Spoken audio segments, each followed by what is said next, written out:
વડોદરા શહેરમાં સત્તાધીશો અને શાસકોના underground dustbin પ્રોજેક્ટનો ફિયાસ્કો થયો છે.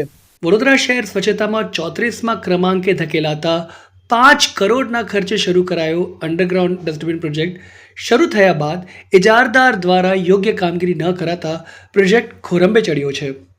શહેરમાં 19 સ્થળો પર કાર્યરત તે કરવામાં આવ્યા હતા. અંડરગ્રાઉન્ડ ડસ્ટબિન નાગરિકોના ટેક્સના નાણાંનો આડેધડ દુરુપયોગ થતાં નાગરિકોમાં રોષ ફેલાયો છે.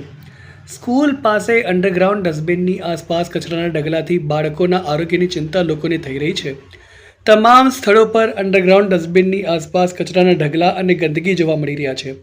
વહેલી તકે સફાઈ થાય તેવી માંગ ઉઠી છે. સ્થાનિક જાગૃત નાગરિક દ્વારા સમગ્ર મુદ્દે પોતાની વ્યથા ઠાલવી યોગ્ય કાર્યવાહી કરવાની માંગણી કરી હતી. અમારા વિસ્તારમાં નહીં, આખા વડોદરા શહેરમાં સાહેબ તમે જુઓ, સ્કૂલો છે, હોસ્પિટલ છે, ત્યાં દરેક જગ્યાએ કચરાના ઢગલા પડેલા છે. અને કોર્પોરેશન જે 5 કરોડના પ્રોજેક્ટનું જે કામ કર્યું સારું કામ છે, પણ એમાં કોઈ અંદર નાખવા માટે તૈયાર નથી.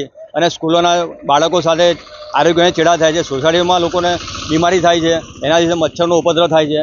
અને કોઈ સરકારી અધિકારીઓને કે કોર્પોરેશન નેતાઓને કંઈ પડી નથી અને પબ્લિકના પૈસા પાણીમાં ગયા છે, અમે એવું કહીએ છીએ સાહેબ. આ સાહેબ ભારત પેટ્રોલ પાસે નારાયણ ઇન્ટરનેશનલ સ્કૂલ આવેલી છે, ત્યાં આગળ જુઓ તમે, કચરાના ઢગલા પડેલા છે. અને 15 દિવસે એકવાર કદાચ ઉઠતા હશે મારા ખ્યાલ હિસાબે, કારણ કે રોજ હજી જોયું મને ડેલી કચરો હોય છે ત્યાં.